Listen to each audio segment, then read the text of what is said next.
So tell us about the work in Rwanda and exactly how that works.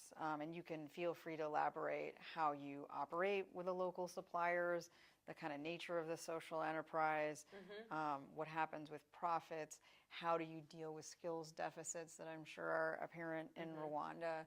Like, what exactly is Kate Spade's role in that? Right. So it's evolved over the course of the last 4 years. So in terms of our direct involvement, let me back up here. We actually had in 2008, we had a partnership with Women for Women where we were sourcing product from groups of women that they worked with in Bosnia, Afghanistan, and Rwanda.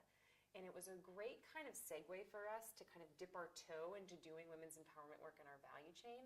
And it was a wonderful partnership. And one of the key learnings that we had from it was that we had to be able to put a business lens on what we were doing with our women's empowerment work. It needed to make sense for the group of women that we were sourcing from, and it needed to make sense for us. So with the Women for Women partnership, what we found was the product didn't look and feel like it belonged in our store. It looked incredibly crafty, and it also wasn't cost effective. It wasn't profitable for them. It wasn't profitable for Kate Spade. And so what we decided to do was do a direct relationship with these suppliers and to actually build the suppliers into globally compliant facilities. So when you look at ADC, they're a for-profit social enterprise that is a globally compliant facility. So if you look at their social compliance program, their infrastructure compliance program, or their product compliance program, they check the box and meet those standards just the way any other supplier would. But one of the challenges that came along with that was we were actually building this supplier in a very marginalized community. Masaro has one of the highest unemployment rates in Rwanda when you look at comparison to other districts that surround it.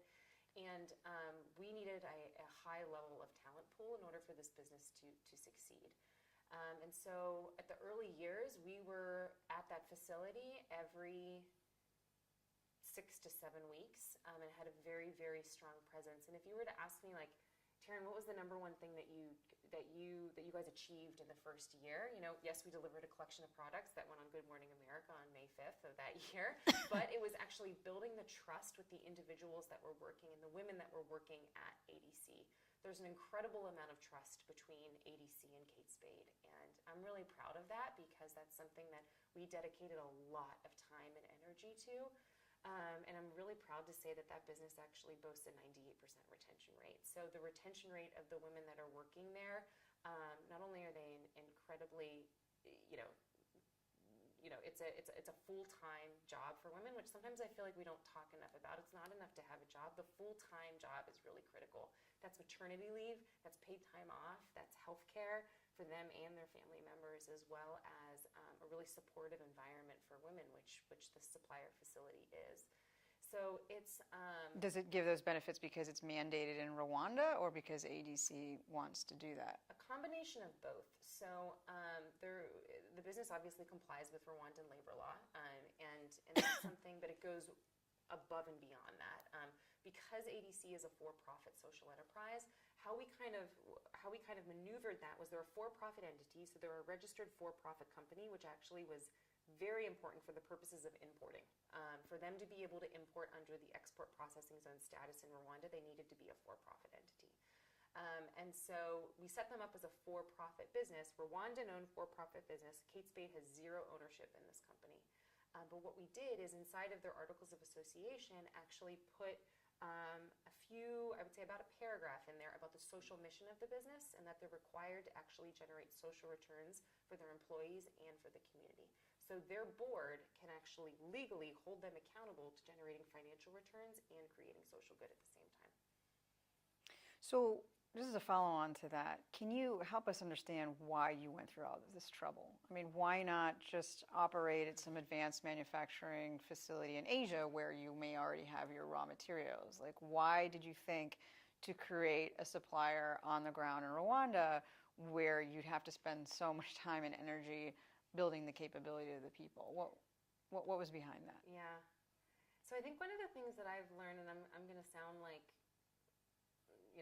I don't want you to feel like I'm sounding like I'm drinking too much of the Kool-Aid here, but like one thing I've really come to value about the company is how incredibly entrepreneurial it is. It's truly, you're really in these you're truly in an entrepreneur environment where you're working inside of a larger organization, but you're doing things that you've never done before. Kate Spade is known for being bold. We're bold in our marketing. We're bold in the way that we're talking to and the product offering that we're giving our customer every month. And so when we were looking at this scope of work, we took very much of that type of lens. We were going to do something that nobody had done before. And that's very true with what we've done with On Purpose. And I think when we were looking at the geography of it, right, I think one of the biggest challenges is that it's landlocked. I mean, that's obviously something that going into country 2 will not be the case. There will be a port that has, there will be a port. But when you look at Rwanda from an economic standpoint, it's actually a really attractive place to pilot something like this, which On Purpose was a pilot, right? So you have a pro-business government with policies that are in place to actually promote import and exporting. That was very, very critical. The infrastructure inside of the country is actually quite good in terms of road accessibility and I would say kind of the overall business-friendly context. Rwanda is incredibly pro-business. The third piece is being pro-women. Rwanda boasts a very, very incredible, I think it's about like almost 70% of, or high 60s of the amount of women that are actually in parliament in Rwanda. And so you have at a high level kind of the expectation that's set that women's empowerment is really important to the economic success of our country. And so that was something that was incredibly attractive to us, being that this was going to be a commercial approach to women's empowerment. Those two things were in place in Rwanda and super attractive to us. I will say the other piece that was really important was I had mentioned the Women for Women partnership that Kate Spade had embarked in 2008, and the company had experience working in Rwanda already. This wasn't an entirely new market for us, and we knew that there was a high level of artisan craftsmanship that was already very, very present in the country. So in terms of kind of being able to manufacture high-end quality handbags, we really felt like the skill set was there for us to be able to come in and provide some additional training, but that kind of like base level technical skill was already there. Mm-hmm.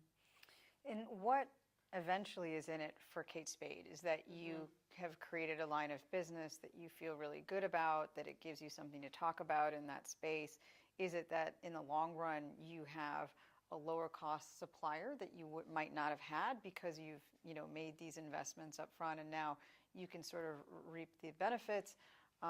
Is it that you have something totally unique in terms of a type of product because you're sourcing it from this country in Africa as opposed to elsewhere, or is it all of the above? Like what from a business value perspective do you derive from having done this effort?